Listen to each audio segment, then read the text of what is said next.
50 yoshdan keyin hayot endi boshlanadi desam ishonasizmi? Mana shunday bo'lishini istaganlar 3 ta qoidaga rioya qiling. Birinchisi, 50 raqamidan vahima yasamang. Raqam har xil bo'lishi mumkin. Muhimi sizni ichki holatingiz. Ikkinchisi, kim bilan gaplashishni xohlaysiz?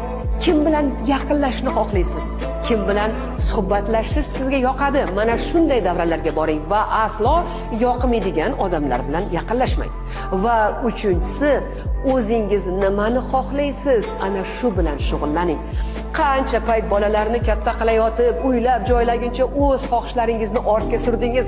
Mana 50 yoshdan keyin barcha orzularingizni amalga oshirish payti keldi. Ya'ni o'zingiz bilan shug'ullaning. Sog'lom egoizmni birinchi o'ringa qo'ying.